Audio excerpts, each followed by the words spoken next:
Lions Rock Productions. This is Jay Moore. This is Greg Cruz. This is Bryce Vine. This is Dexter from The Offspring. This is Nathan This East. is Sebastian Younger. This is Daryl. This is Stuart Copeland. This is Mick Gillette. This is Andy Summers. This is Dr. Bob Greenberg. This is Gabby Reese. This is Rob Bell. Hey, this is John Leon Guerrero. Hey, and this is Pete A. Turner. This is Jim DeFelice, and you are listening to the Break It Down Show. And now, the Break It Down Show with John Leon Guerrero and Pete A. Turner. You are indeed. Jim DeFelice is a multiple best-selling author with more than 50 books under his belt. Jesus. Yeah. He's graced our pod waves many times, and you should go back and listen to them all. Today's with us in Old Sacramento, finally face-to-face, where he's going to embark on the Re-Ride, which is sponsored by the National Pony Express organization and retraces the route of the Pony Express from end to end, which is Sacramento to St. Joseph, Missouri. He's promoting his book, West Like Lightning, the brief legendary ride of the Pony Express. And Pete and I have been really excited this week that we actually get to catch up with you in the flesh. I know, I'm excited too. And the best thing is you guys saw me, didn't run away.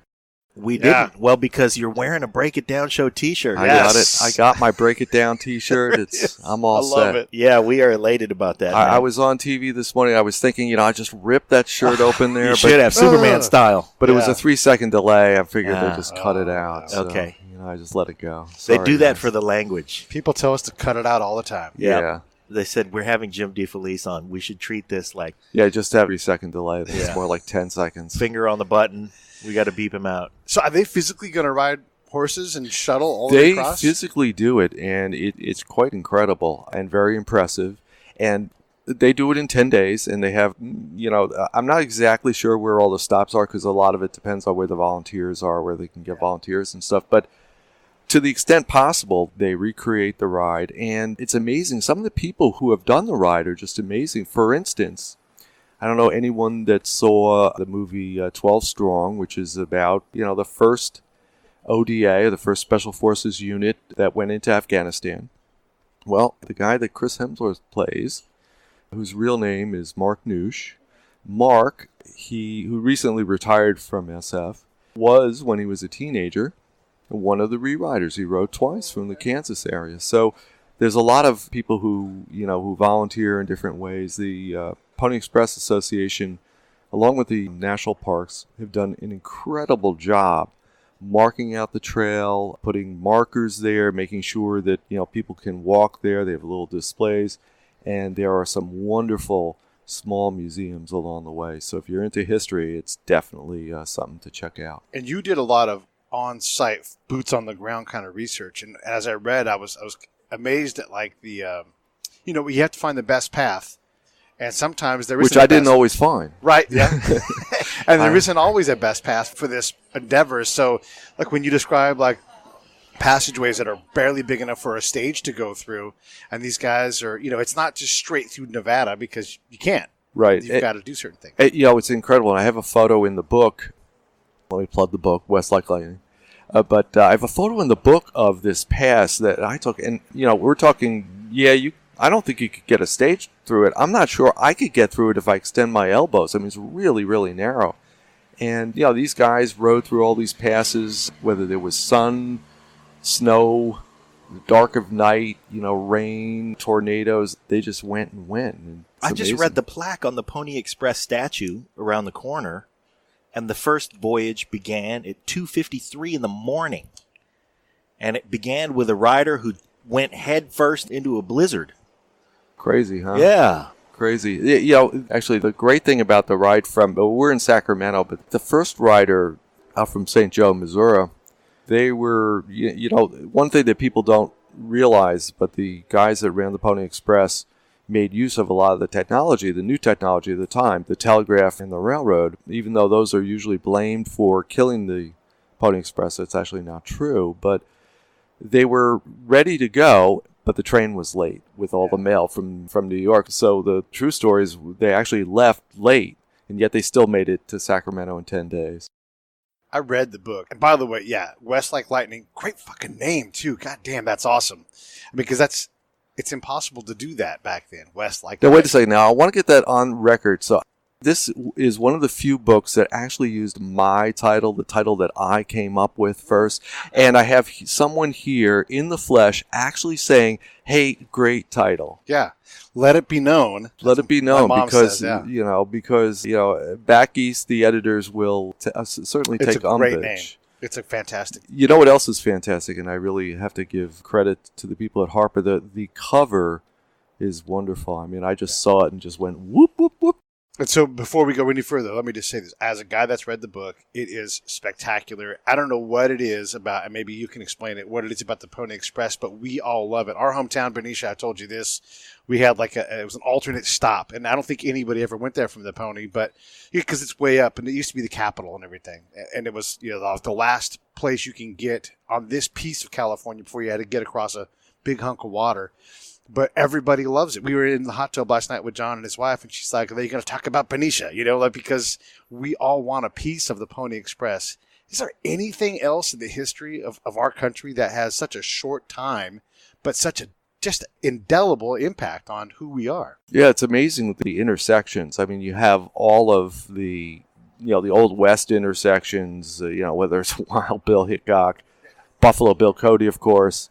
But you also have, things like the technology, the telegraph, the railroad. You have the Civil War, which was right in the middle of that. And then, you have good old political corruption, and you have Wall Street and all that stuff, which I was able to kind of, dig around and get out. We don't often think about that in connection with the Pony Express, but, man, that's like right of the time. Well, we may as well plug all of your stuff. So if you're interested in any of Jim's 50 or so books, you should get them all. You can visit jimdefelice.com, spelled just like it sounds. And the publisher of this I don't know book that's spelled Jim DeFelice. Sure. I know DeFelice is, maybe we better spell it. Okay. J-I-M. DEFELICE.com. That's how it sounds, right? It could be D.I.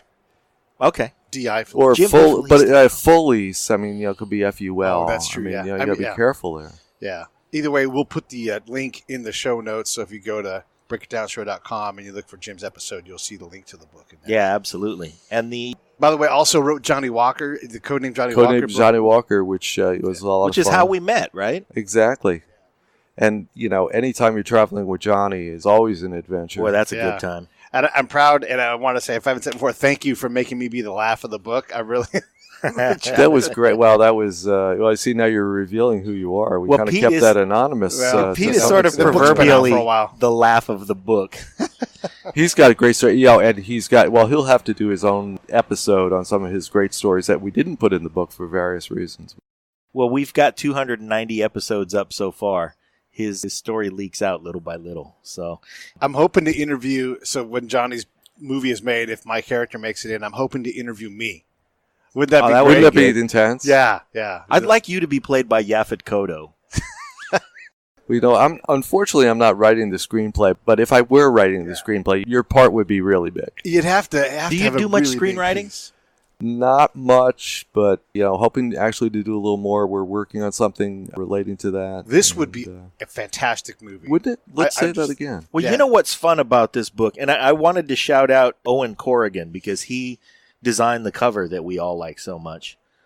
The cover of West Like Lightning, if you guys haven't gotten that down yet. West Like Lightning, the brief legendary ride of the Pony Express is what we're pushing today. But in order to capture this story, you did a rewrite of your own for research sake and trace the path. How long did you make that journey? Because you didn't do that in 10 days. No, the writers did that in 10 days, generally 10 days. For some reason, it usually took like an extra day going from west to east, and I'm not really sure why. We know how long it took primarily because of the stamp collectors have collected and cataloged the covers that remain, and we're able to, by looking at the dates on there, and you have all the data.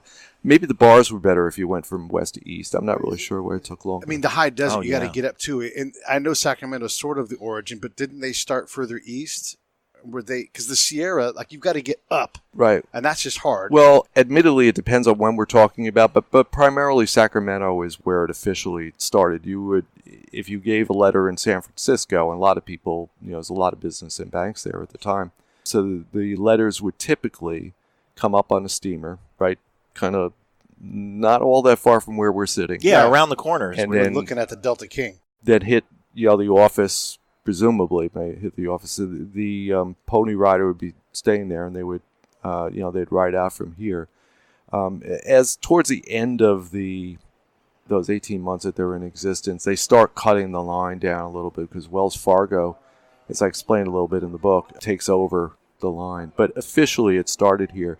There is really no good explanation I can come up with on why it would take longer to go from west to east. It just, if you look at the data, it did. I don't know whether it was in the handoffs or, again, maybe the bars were better.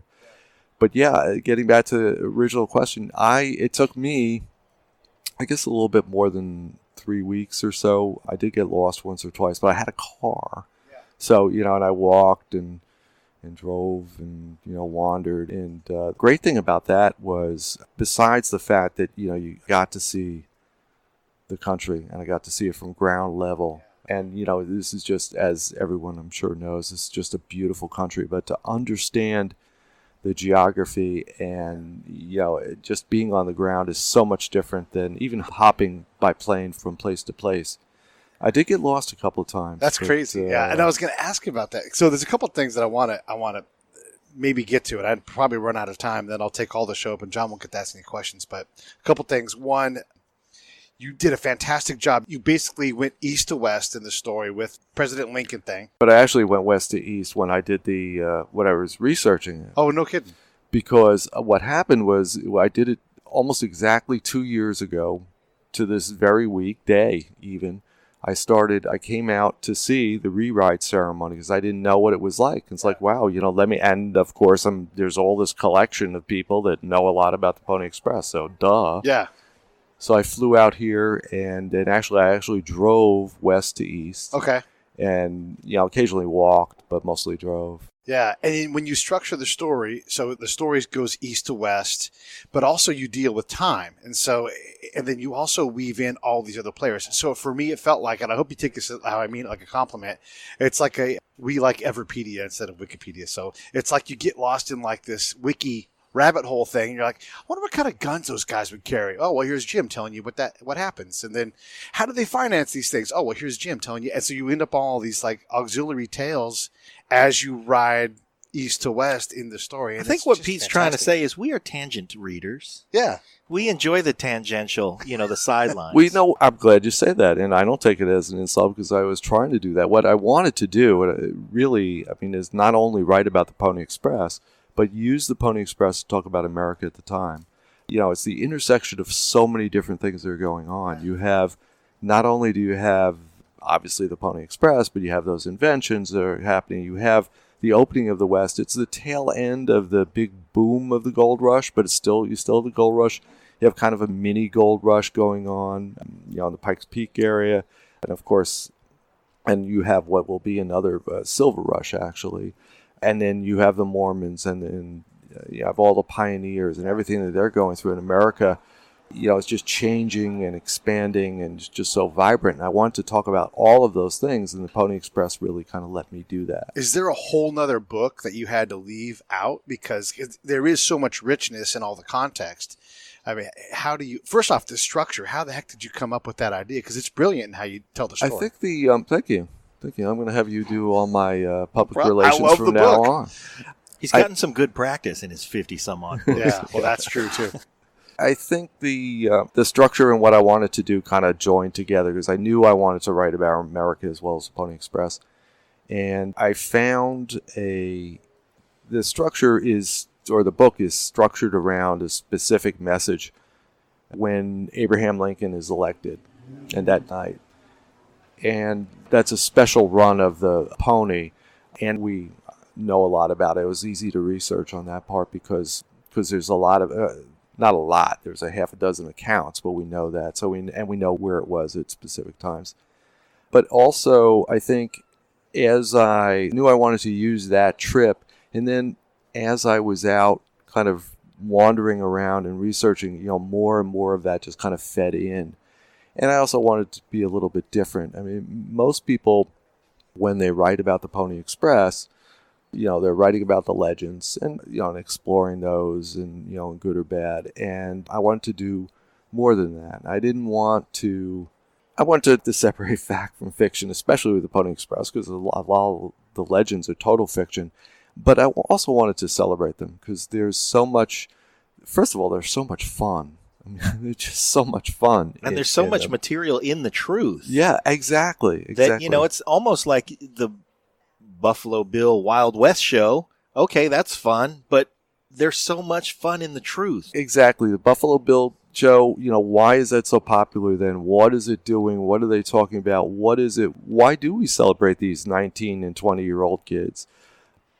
Because we celebrated them because they endured. They put them, as man versus nature, and they just went at it. When I first started working on the book, I thought that the writers would brag about how fast they went.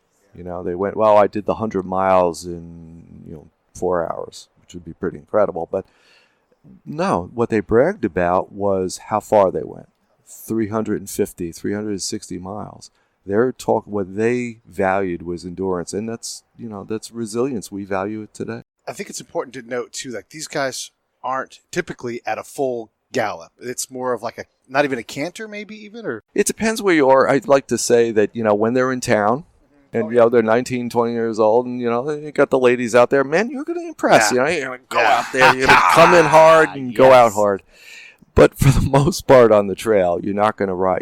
They do ride the horses fairly hard, but even so, you're not going to ride at a full gallop. They would typically ride them for about 10 miles, and then get a new horse. So they're riding, somewhere I guess between half speed and maybe 3/4, depending where you're at. Now, obviously, if they are going for distance. They're going for distance. Obviously, if there's trouble or something, they're going to just spur, and then they'll ride on there. It's like a marathon, you go, well, those guys pace themselves. Well, okay, great, but they're still finishing a marathon 2 hours, 15 minutes. Yeah. So it's a similar thing. Yes, there's pace, but there's pace because it's smart. I think one of the things that's really, alluring about the book is that the way that you tell the story with the through line of the message of Lincoln, it's great that there were accounts of it, but everybody's got an attachment to that pivotal point in our country. But also the thing about the kids and why we're celebrating these 19 and 20-year-olds is because they did this amazingly resilient task. And part of it was just because they were so damn naive at how, that's part of the charm, right? Of a kid doing something extraordinary. So basically, and that's, how I've made, many of my achievements because I've been so stupid not to know that, that I couldn't do it. I was I'm going to do it. The Pony Riders kind of divided, I think, you can kind of divide them into two groups. There's, Group A, that lasted, they went in for the $100 a month, which is a lot of money in most of the country anyway, maybe not in Sacramento. That was a lot. And that's real money at the time. But you had the guys who got that, and and they would ride once or twice, and then they're gone. And then you have the hardcore group, who just keep riding and riding, because it was tough. You're riding 100 miles, which is, depending on when it is, 10, 12 hours. You're doing that as many as 4 times a week. So yeah, you got a lot of money, but a lot of it's still in your pocket. Yeah, well, and this is austere. I'm going to show John the picture. Like you ride 100 miles, right? And it's freezing outside, and you get to that. If you're lucky, you stay in a stable. Picture of a stone shack in Utah, and it's really, literally. Some of the places are really tough. There was a station house in Utah that was described as kind of the Taj Mahal of the race.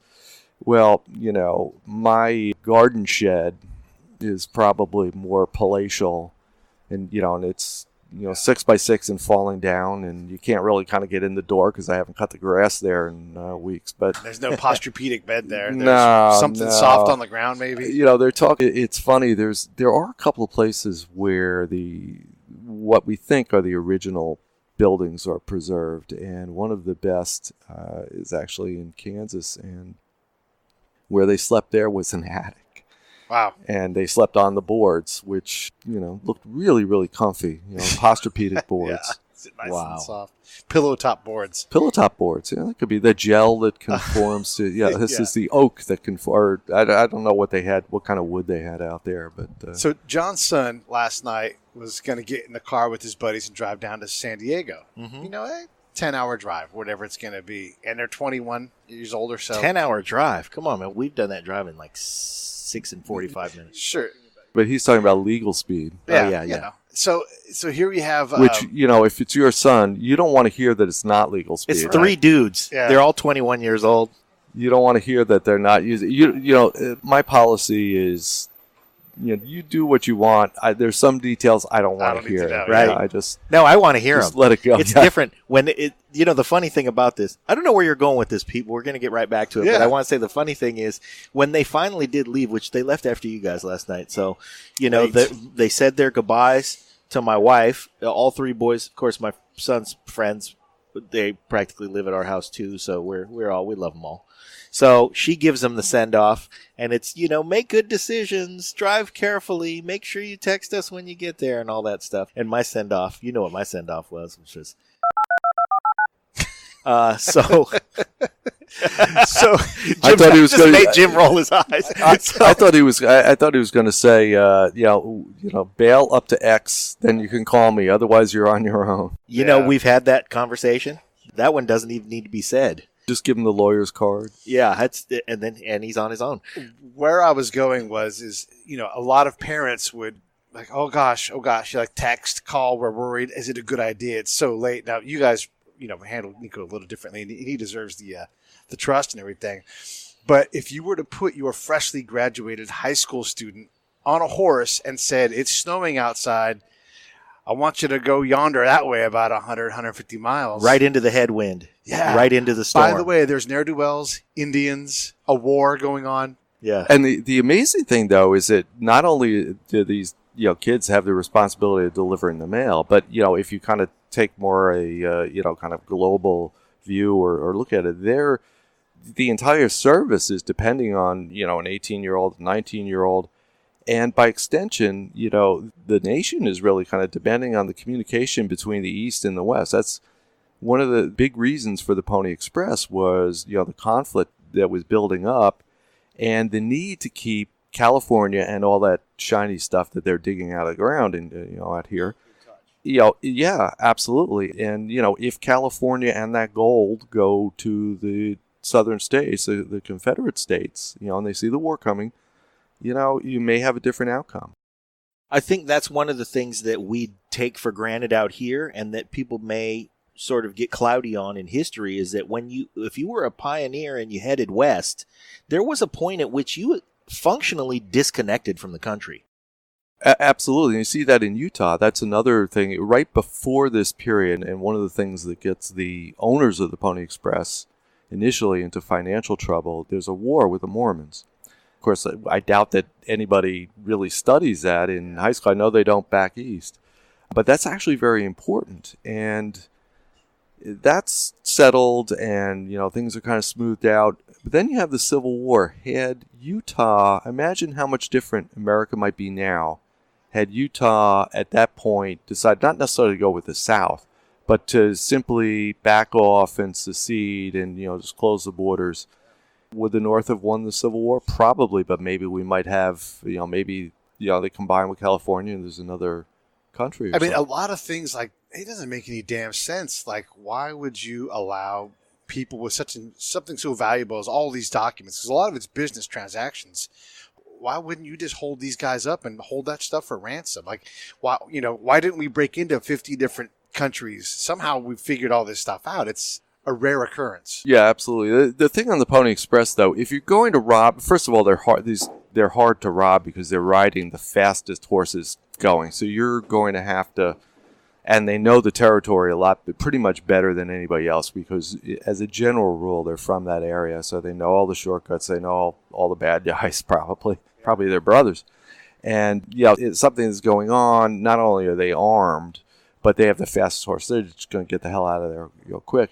But, if you rob them, you're getting business documents, you're getting news and that stuff. much, much more valuable to, or will pay off better if you rob the stagecoach. Now, admittedly, It was more tangible. Yeah, because there's probably gold there, and and then you can, get the people out. Stuff you can liquidate a lot easier. Yeah, give me your pocket watches, that kind of stuff. Now, usually the stagecoach riders, because these guys also had stage lines. They had a lot of different ways of making money. The pony's just one of their thing. They wanted an empire to totally, if you wanted to transport anything, people, freight, food, army supplies, and if money, information, they want to be the guys. So now the problem with robbing a stagecoach, though, is you at least one of the guys, and generally there's two, and they've got shotguns, and so it's a little trickier, especially as they go east to west. One thing that I want to point out that punctuates the importance of this story is that you are a New Yorker. And there are plenty of interesting stories to tell about and around New York, and this story brought you all the way out west. It did, and first of all, I should mention that, yes, I am a New Yorker, and there's a New York connection to the Pony Express, and, of course, that's where most of the corruption takes place, which, hey, that's what we love about Everybody's New York. good at something. Yeah. Everybody's good at something. We're on Wall Street. These guys, the guys that owned the Pony Express, they had their offices. They had a pretty nice office in Washington, D.C., so that they could deal with all the Congress people there. Not that they would necessarily bribe them, but you had to influence somehow. Influence, yes. But they also had an office, at least one. I'm not really sure. I'm never really sure whether there's one or two offices because they have different addresses. But I think it's actually the same building, which is not there anymore. But it's on Wall Street. It's right around the corner from what was the Treasury building, or the Customs building rather. You're talking about the Central Overland, California, and Pikes Peak Express Company? Among others. That's they had enough titles going that I should mention. The owners there were three guys. Alexander Majors, who was he's an ox driver really. I mean, he was the hands-on guy. He figured out the route, and he dealt with a lot of the employees. He was a tough guy. I mean, ox driver, tough guy. Obviously he can boss around 16 ox in a single shot, but he was reputed anyway to be a really good employer. The only thing is he had a whole bunch of rules that you had to swear on a Bible that he gave you that you would uphold, and at least two of those rules were broken, I would say, almost as soon as he's out of the office. There was no cursing and no drinking. Oh my gosh! And we can't even live by those rules on our show. And every account you read from any of these guys that work for him, they're all cursing and they're all drinking. Yeah. So I think that rule was kind of in abeyance. And the two other guys, William Waddell he's more kind of the storekeeper. That's not really accurate in terms of what he did. He's kind of the inside guy, the inside numbers guy. And then my favorite, William Russell, who was the guy that dealt with all the corrupt congressmen and ends up, not to give too much of the book away, but essentially cutting checks and then promising money based on things he doesn't have, and suddenly comes into possession of bonds, which he also doesn't have, and a lot of cool corruption. It read to me like he wrote promissory notes on bonds, and so because of his position, it's like I know I'm going to get that money, and it's based on this bond, and which I guess would be that's one problem when it's not your bond, but it's especially a problem if you're making the same promise to 4 or 5 different guys. Or a contract. I'm going to get this $10,000, so lend me 5, and you say that 20 times, and you're going to end up with a problem. He was trading futures. Yeah, you could look at it like that. Including other people's but futures. I'll tell you something, and I'm not saying he should have done that, but he was definitely a man of vision. And, there's another company. And he kept the vision alive when it needed to be kept alive. He kept it alive till it caught up with him. Then it all kind of collapsed. But, there's a company that kind of built the same kind of empire and is still, with us, and it's American Express. And then, out in this area, there's another company that actually was a competitor with the Pony Express. And they had a slightly different business model, and they also didn't make promises that they couldn't keep. A little more stage driven. Yeah, a little more stage driven. It's called Wells Fargo, and they're still a bank, so still around. Yeah, quite a legacy in this story. Many legacies. What else does have such a brief history and such an indelible impact? Can you think of anything else? Because it was just 18 months. Yeah, it's just 18 months, and that's what because you might say, well, this rail line, or maybe that telegraph company, or, we could bring it up to our, modern times and talk about, I'm not even sure, we'd have to find a software company that was, boomed and boomed. Yeah, that kind of boomed and then collapsed. But to have the, impact, we'll have to jump ahead 150 years, 160 years and see if we're still talking about MySpace or. My great-great-grandfather had a page on MySpace. Wow. Really? Yeah. That's so dangerous. But that's he hard was to a sax think of. player from Schenectady. Yeah. A famous sax. Maybe we'll be talking about that. We won't, or I won't. Maybe you guys will. But that's the test. I mean, because that's really what we're comparing it to, is something that here we are, 200 years later. And everybody knew, the other thing is everybody knew what the Pony Express was, because they carried these little bulletins and news bulletins, and the newspapers had a sweetheart deal.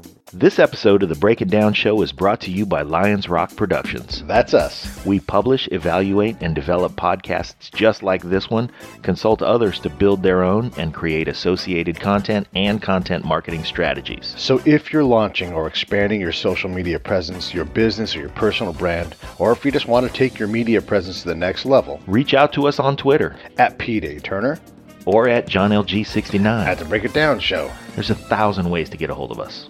Now enjoy the show. Basically, it's free. They're getting all this information. And so on every front page of every little newspaper that you look up, and back from those days, just in from the Pony Express. It's great. Yeah, I know, it's wild. And even the way they stamped the letters, just great social media back then. Handwritten, and a lot of the stamps are really are handwritten. And I got a. I'm blanking on the filled something word, for the guys that are the specialists in, stamps and covers and stuff. Oh, yeah, the stamp collector guys. And one of them got in touch with me after the book had come out, and was showing me all these pictures and explaining some of the, I don't understand. To me, it's an old, it's an old piece of paper. Yeah. Yeah. To somebody else, that's extremely quite a valuable. piece of paper. Yeah. And these guys, God bless them, because, like I said, that by preserving that, they have actually given us a lot of data about them. How much, so you talk, and you're very kind with the legend stuff, because it is fun, but there is a lot of truth in these legends. And, kernels. There's kernels, and the historical, the academics, they have to, they got to, this we can prove, but you as novel writer, you can kind of slide it more towards, there's some possibility here where these things may have happened. What are some of those things where you're like, this is on the edge of legend, but maybe there's some roots? Is there anything good? Well, I got to tell you my favorite legend, which, we'll leave it open.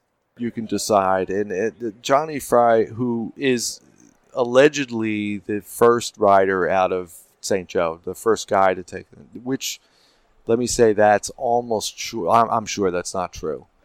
He was a very popular rider, but I believe he was actually in a slightly different section, and then people remember him because he was there for so long in that one particular section.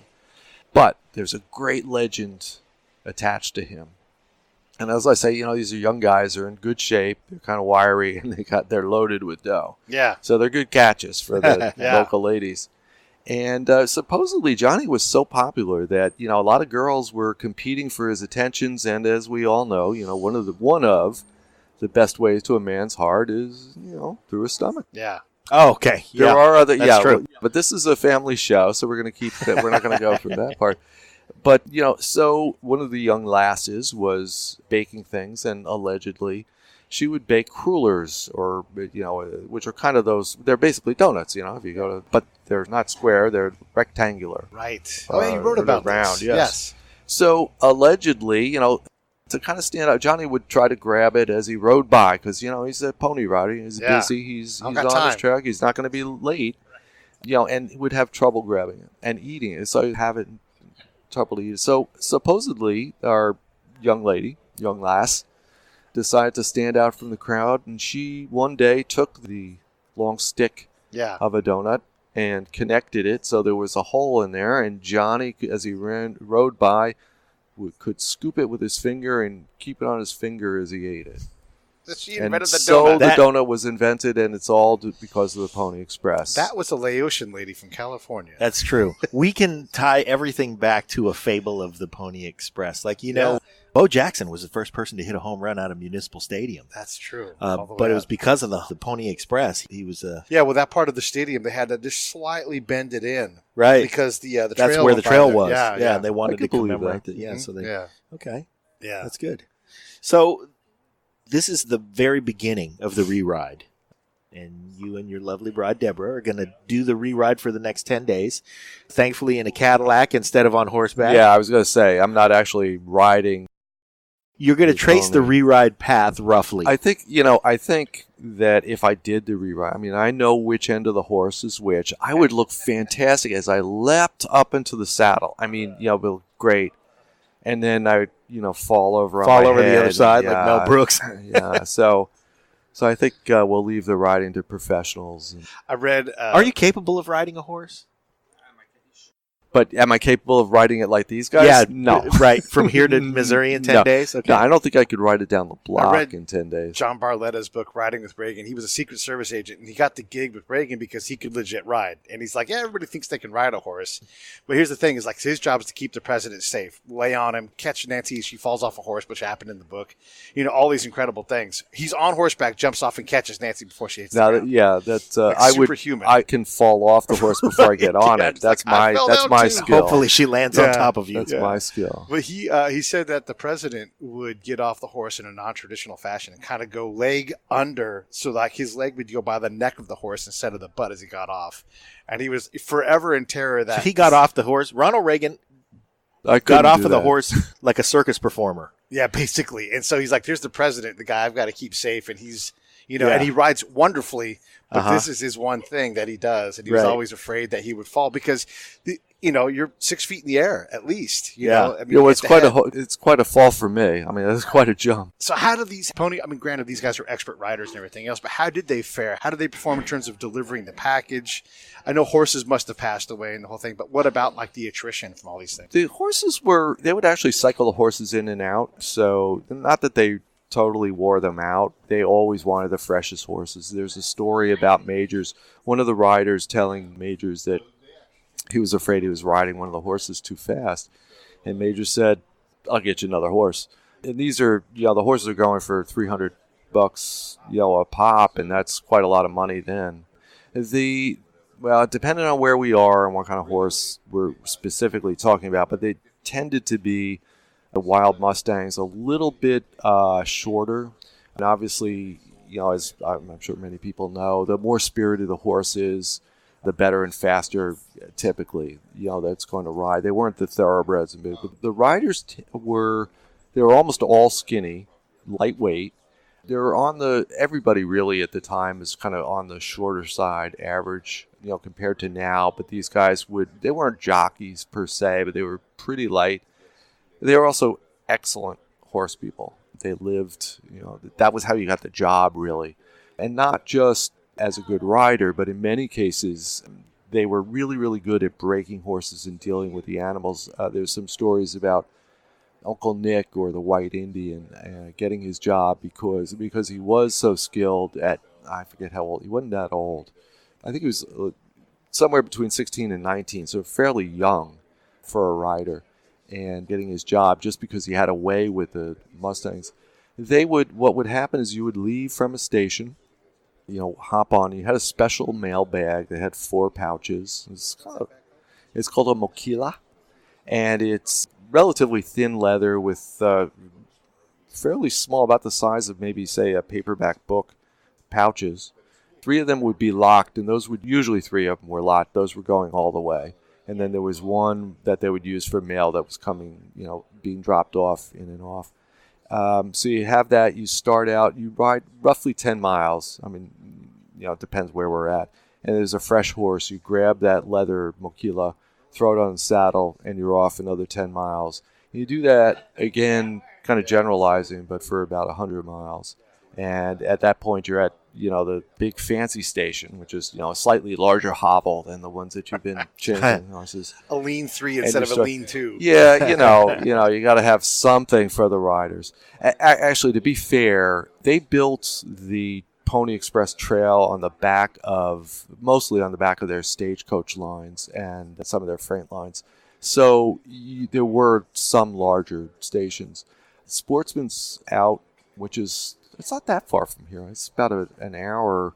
There's a building there that it's still used as a restaurant, and at least part of it, supposedly, was, an original stagecoach and Pony Express station.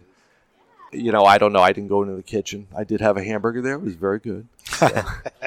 Didn't have a hole in it. You could ride by and stick your finger through. I was kind of hoping for that, but no.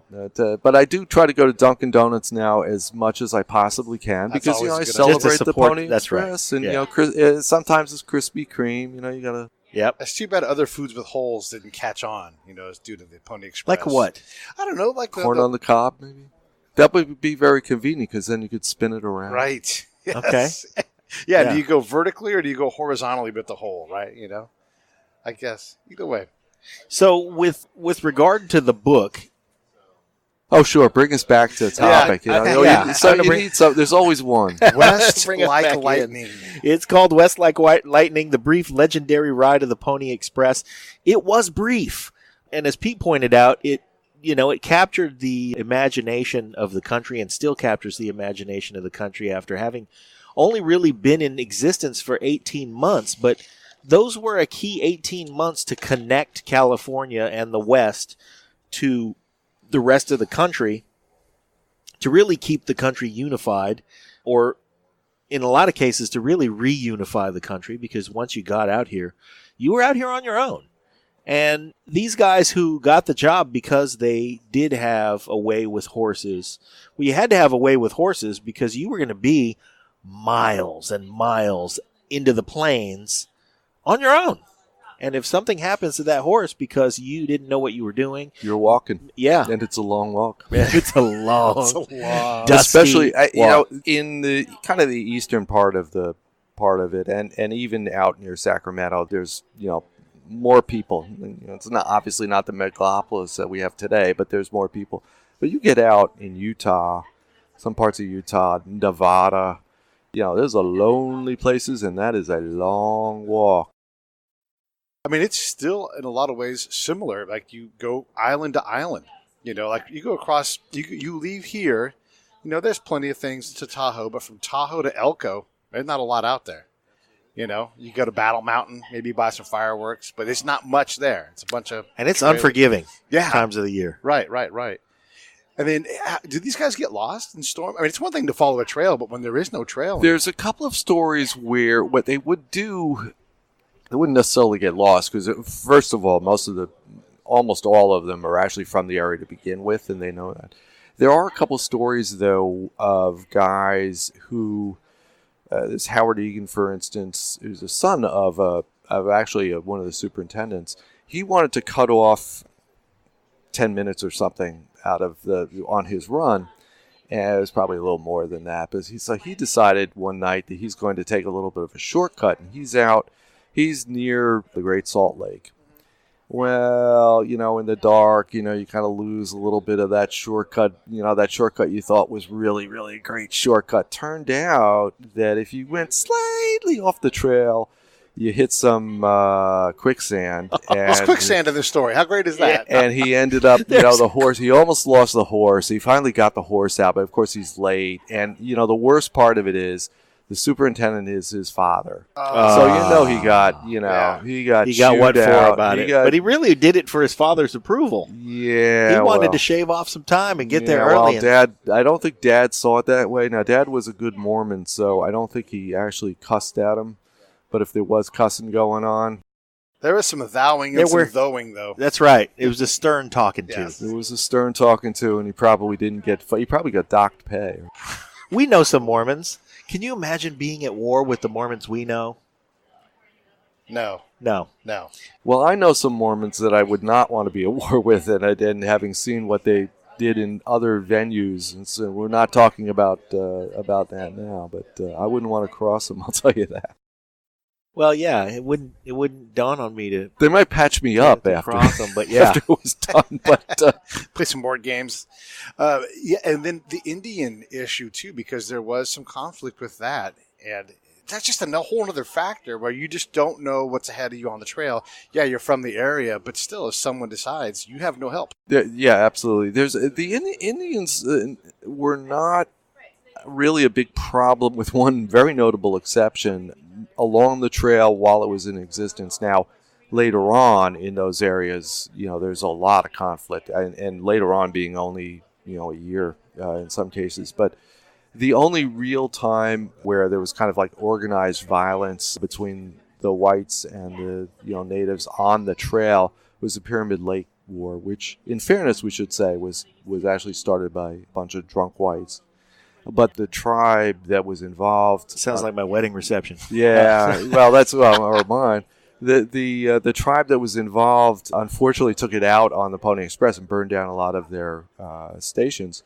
And the people of Sacramento were so supportive of the Pony Express that they raised money and had volunteers to rebuild the stations. And Pyramid Lake is not just down the block from Sacramento.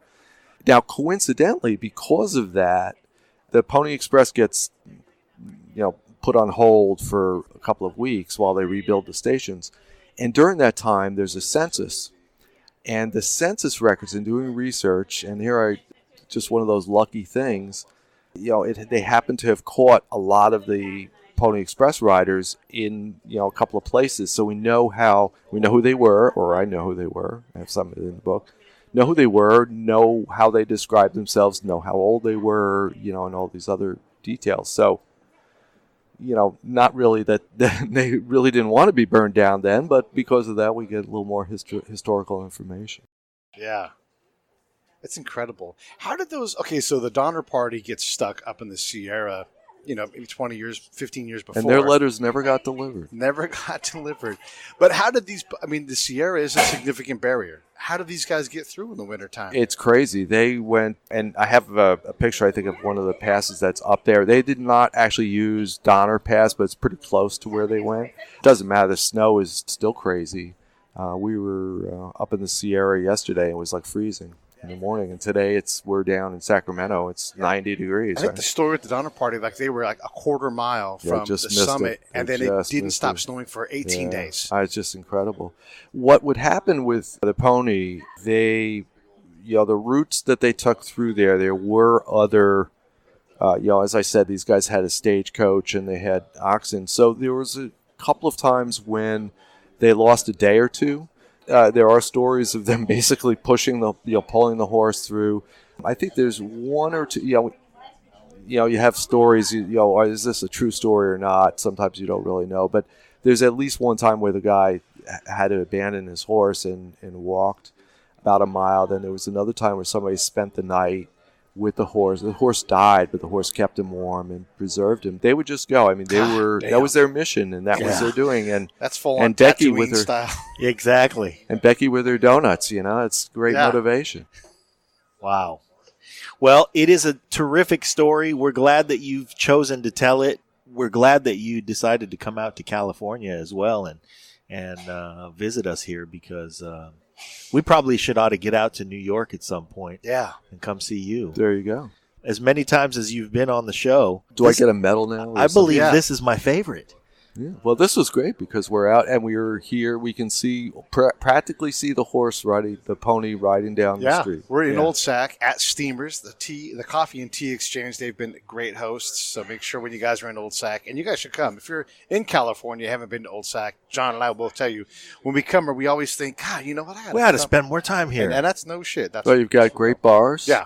Great bars. Tons of food. There's a It's candy fantastic. store every 15 feet. There is a candy store. They were like trying to give us like free samples, and I just had to say no. And they're looking at us like, you're not taking free candy?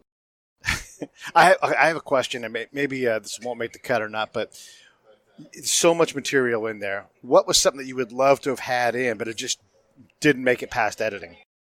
Well, let's see. What did we cut out? That's hard. It's hard to remember everything. I originally had a lot more stuff on the Telegraph because they'd used it so much, and I ended up. My wife was doing a lot of research for me, early research, and ended up doing a lot of work on the Telegraph, which is a fascinating thing. There's a lot of really, cool stuff with Morse and, chicanery and swindling and that stuff. But that just is not going to go in the Pony Express, and that's unfortunate. But you do get to Sam Colt. You do Little get bit. to Morse. And Morse, like, we know Morse code, but we almost forget the man. Oh, absolutely, and he's interesting, and a little more on weapons, but again, that would have been, and I did a bit of that in, actually did a lot of that in, American Gun, but again, the guns I thought was starting out, talking about everybody had a rifle. Well, you come to find out that's not true at all, and the pistols they use, I kind of narrowed it down.